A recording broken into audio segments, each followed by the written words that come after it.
Hello, good morning, welcome to my YouTube channel. मैं Ravinder sir आज आप लोग को पढ़ाएंगे केमिस्ट्री। अब केमिस्ट्री में आप क्या पढ़ते थे? एसिड, बेस और साल्ट के बारे में पढ़ रहे थे, जिसका इससे पीछे हम 3 वीडियो डाल चुके हैं।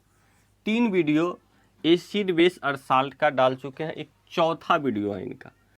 इससे पहले अगर जो 3 वीडियो नहीं देखे हैं, ये जो 3 वीडियो हम अपलोड किए हैं उनको प्लेलिस्ट में जाकर आप देख लीजिए। नहीं तो वीडियो के ऊपर एक आइकन का बटन होगा, उसको अगर दबाइएगा तो नीचे आपकी सारी वीडियो आ जाएंगे। उनके बाद इस वीडियो को आप देखिए। तो इससे पिछले वाले वीडियो में हम एसिड की चर्चा किए थे, एसिड पढ़ाए थे। अब इस वीडियो में क्या पढ़ाएंगे? हम भस्म मतलब बेस पढ़ाएंगे। तो आज का टॉपिक हमारा क्या होगा? भस्म या क्षारक, जिससे आप क्या कहते हैं? भस्म या क्षारक, या इंग्लिश में उसे हम क्या कहते हैं? बेस कहते हैं। बेस आज का टॉपिक है। तो चलिए, हम बेस के बारे में इससे पिछले वीडियो में भी पढ़ चुके थे। क्या क्या पढ़े थे? कुछ सिद्धांत पढ़े थे, कुछ साइंटिस्ट क्या क्या कहे थे। जैसे आर्हेनियस जी क्या कहे थे, अगर भस्म को आप जल में डालिएगा तो आर्हेनियस जी क्या बताए थे? OH नेगेटिव आयन रिलीज करता है। जब जल में हम भस्म को डालेंगे तो क्या रिलीज करेगा? OH negative. किसके अनुसार? आर्हेनियस के अनुसार। इसके बाद ब्राउनस्टेड एवं लॉरी क्या कहे थे? जल में वो क्या करते हैं? प्रोटॉन को एक्सेप्ट करते हैं। भस्म क्या करते हैं? जल में प्रोटॉन को क्या करते हैं? एक्सेप्ट। ऐसा किसने कहा था? ब्राउनस्टेड एवं लॉरी ने। इसके बाद निर्जन जोड़ी, निर्जन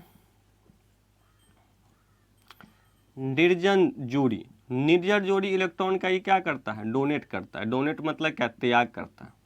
किसके अनुसार? लुईस के अनुसार। लुईस क्या कहे थे?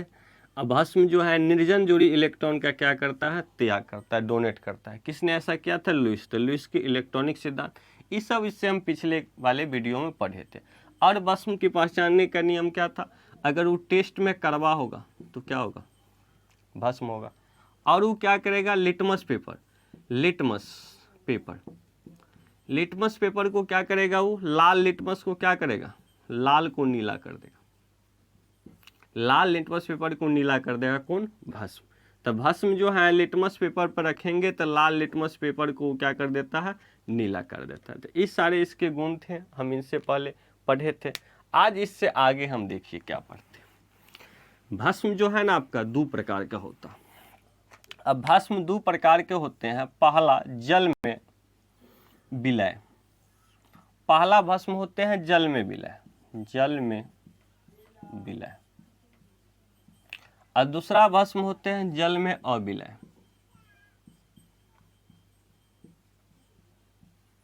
दूसरा भस्म क्या होता है? जल में अविलय। पहला जल में विलय होते हैं, दूसरा जल में क्या होता है? अविलय।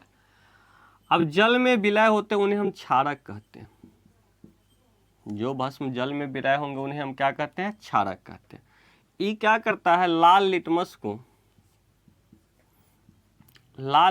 को नीला कर देता है। इनका स्वाद क्या होता है? कड़वा होता है। इनका स्वाद क्या होता है? कड़वा होता है। और इस जैसे एग्जाम्पल में लिख लीजिए, जैसे सोडियम हाइड्रोक्साइड NaOH, KOH, ये सब कौन है? जल में विलय भस्म। इसको जल में घोलिएगा तो क्या होगा? घुल जाएगा। अब जल में अविलय देखिए क्या होता है। जल में अविलय भस्म क्या होता है? जल में अविलय भस्म क्या होता है? ये अम्ल से प्रतिक्रिया करके, प्रतिक्रिया मतलब अभिक्रिया, अम्ल से प्रतिक्रिया करके लवण तथा जल बनाता है।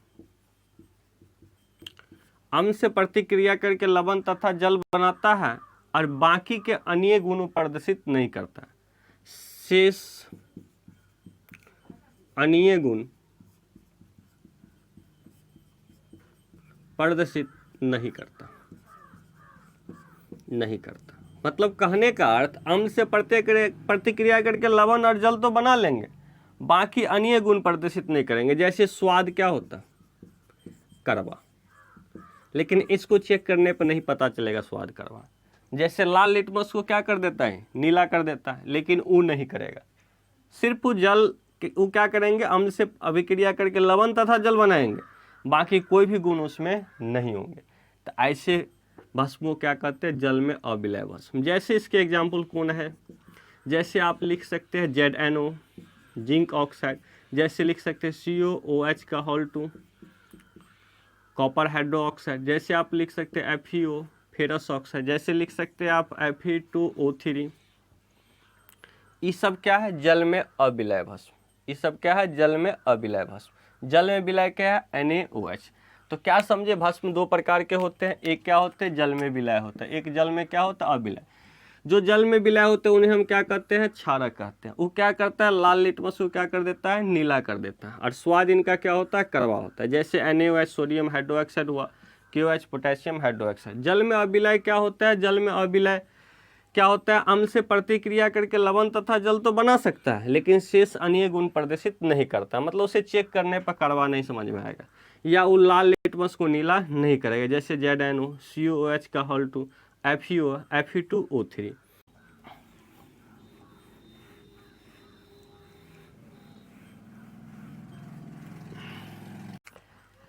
तो चलिए हम कुछ भस्म के बारे में पढ़ रहे हैं। जैसे पहला भस्म है, चलिए NaOH आप जानते हैं इन्हें क्या कहा जाता है, sodium hydroxide. Sodium hydroxide, sodium hydroxide के या कास्टिक सोडा कह सकते हैं, कास्टिक सोडा। सोडियम हाइड्रोक्साइड या उसे क्या कह सकते हैं आप, कास्टिक सोडा। इनका क्या यूज होता है, देखिए इनका यूज होता है आपको साबुन बनाने में। कपड़ा वाला साबुन जानते हैं, तो लिख सकते हैं कठोर साबुन। कठोर साबुन, कठोर साबुन में निर्माण होता है। अब कठोर साबुन का सूत्र क्या होता है, C17H35COO Na। कठोर साबुन, जो कपड़ा आप साफ करते हो। इसके बाद इनका काम होता है कागज, कपड़ा निर्माण में।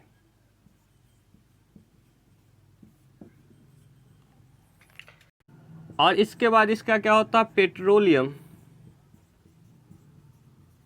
शुद्धिकरण में।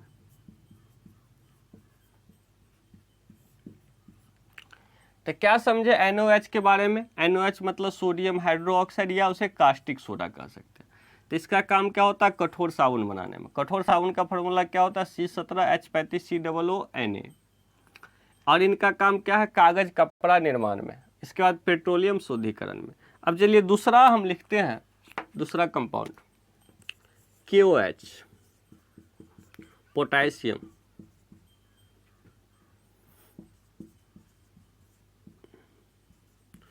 पोटेशियम हाइड्रोक्साइड, पोटेशियम हाइड्रोक्साइड इसे कह सकते हैं। इसका काम होता है, एक ही काम याद रखिए इनका। इनका काम एक होता है मुलायम, मुलायम साबुन में। इसका काम कहाँ होता है, मुलायम साबुन में। मुलायम साबुन का फॉर्मूला क्या होता है, C17H35COO। अब पोटेशियम है ना, तो क्या होगा, देखिए कठोर साबुन का क्या हुआ, C17H35COO ना, और मुलायम साबुन का क्या हुआ, C17H35COO के। तो सिर्फ इतना ही कि देखिए पोटेशियम से कंपाउंड बना है, इसीलिए यहाँ के लग गया। ई कंपाउंड सोडियम से बना है, इसलिए यहाँ Na लग गया। बाकी सब सारा कुछ सेम है। नेक्स्ट कंपाउंड है, देखिए तीसरा MgOH का होल 2। इसे आप कह सकते हैं मैग्नीशियम हाइड्रोक्साइड।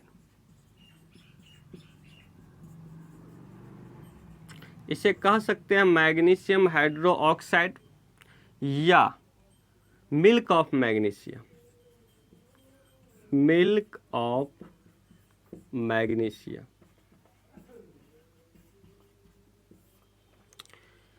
MgOH होल 2 को मैग्नीशियम हाइड्रोक्साइड कह सकते हैं, या आप क्या कह सकते हैं, मिल्क ऑफ मैग्नीशिया।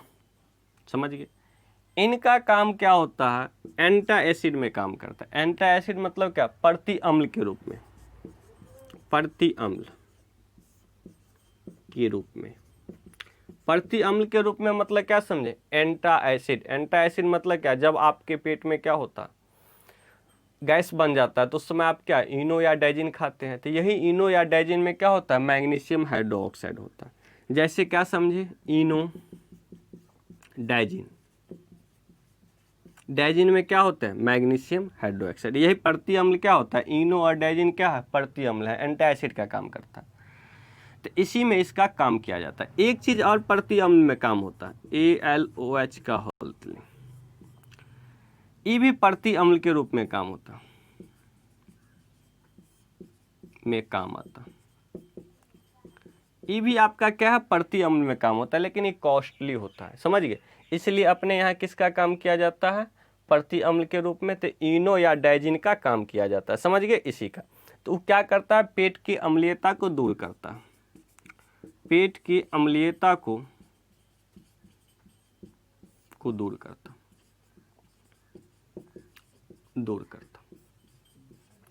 तो हम क्या समझे इसमें, तो पहला कंपाउंड हम आपका क्या पढ़े, पहला कंपाउंड पढ़े NaOH। तो NaOH मतलब क्या, सोडियम हाइड्रोक्साइड या इसे कास्टिक सोडा कह सकते हैं।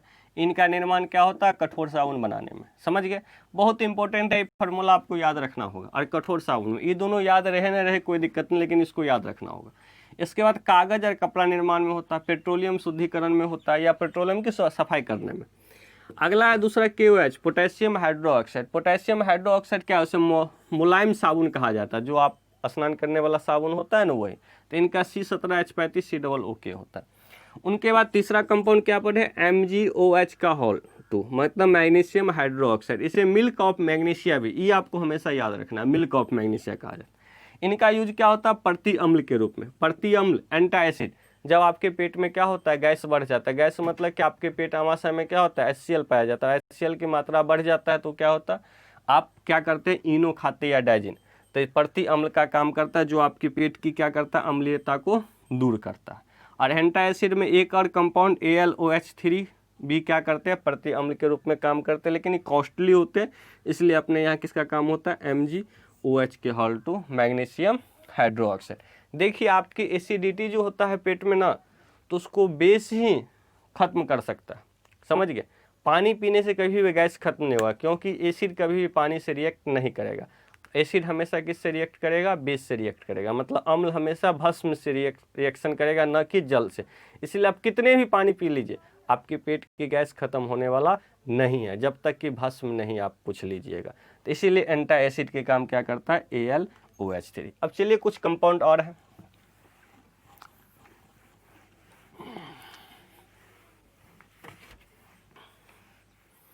चलिए 4 नंबर। चलिए नेक्स्ट कंपाउंड क्या होगा, चौथा। तो चौथा देखिए क्या होगा, ZnO। ZnO मतलब जिंक ऑक्साइड। जिंक ऑक्साइड, या आप लिख सकते हैं जिंकाइट। जिंकाइट, इसको कहा जाता है जिंक का फूल। मार्कर थोड़ा, चलिए देखिए क्या, इसे कहा जाता है जिंक का फूल। जिंक का फूल, अगर पूछा जाए जिंक का फूल होता है तो क्या कहेंगे, ZnO, जिंक ऑक्साइड या जिंकाइट। ये जो होता है ZnO ना, एक उभयधर्मी होता है। उभयधर्मी, उभयधर्मी क्या होता है, जिसमें दोनों नेचर हो, मतलब अम्लीयता भी हो और क्षारीयता भी। ये दोनों नेचर का होता है, अम्ल और क्षार दोनों नेचर का होता है। इसीलिए इसे क्या कहा जाता है, उभयधर्मी कंपाउंड। ये क्या है, एक उभयधर्मी यौगिक है, इसमें दोनों प्रकार की पाया जाता है। अम्ल भी होता है, इसमें क्या होता है, क्षार भी होता है। अब इसका यूज देखिए क्या होता है। इनका यूज होता है दांत, नकली दांत के पॉलिश में। दांत की पॉलिश में, नकली दांत की पॉलिश में। दूसरी यूज इसका क्या है, धूप, धूप से बचाने वाले क्रीम में, बचने वाले क्रीम में। जब आप धूप में जाते हैं तो क्रीम लगाकर, जैसे खिलाड़ी सब क्रिकेट खेलता, मान लीजिए सारा दिन फील्ड में धूप में रहता है, तो किसका क्रीम होता है, जिंक ऑक्साइड का क्रीम क्या होता है, लेप लगाकर जाता है, जिससे क्या होता है उसे धूप से राहत मिलता है उसकी स्किन को। तो समझ गए, तो धूप से बचने वाले क्रीम में किसका यूज किया जाता है, जिंक ऑक्साइड। नकली दांत जो होता है ना उनके पॉलिश करने में जिंक ऑक्साइड, ये क्या होता है, उभयधर्मी नेचर का होता है, मतलब जिसमें अम्ल और क्षार दोनों होता है। अब चलिए नेक्स्ट कंपाउंड अगला ले लेते हैं, CaO, कैल्शियम ऑक्साइड।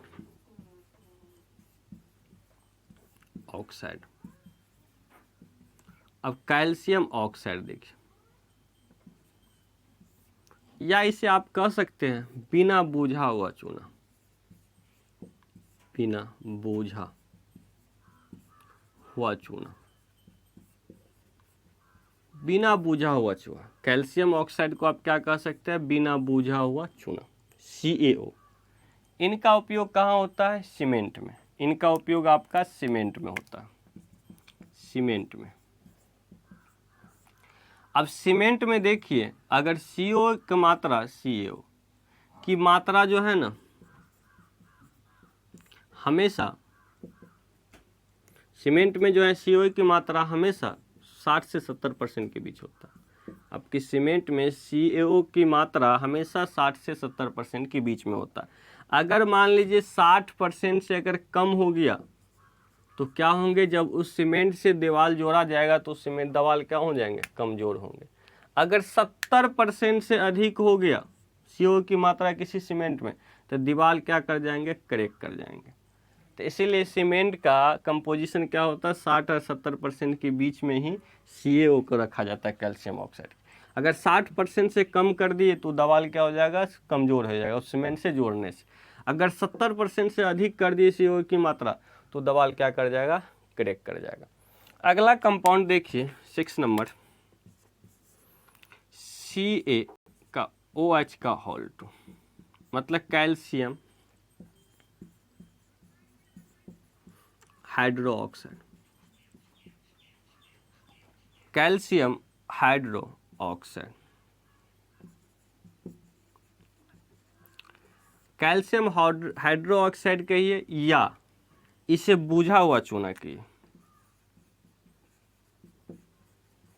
हुआ चूना, बूझा हुआ चूना।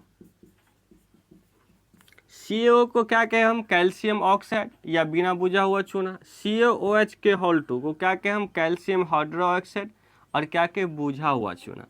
और इसे हम खाने योग्य चूना भी कहते हैं, इसे हम क्या कहते हैं, खाने योग्य चूना भी। इनका यूज कहाँ किया जाता है, खाने में। इसे हम खाने योग्य चूना भी, खाने योग्य चूना, खाने योग्य चूना भी कहा जाता है। इनके बाद इसका काम कहाँ होता है, दीवार की पोताई में, दीवार की पोताई में। समझ गए, इसका काम कहाँ क्या किया जाता है, दीवार की पोताई में।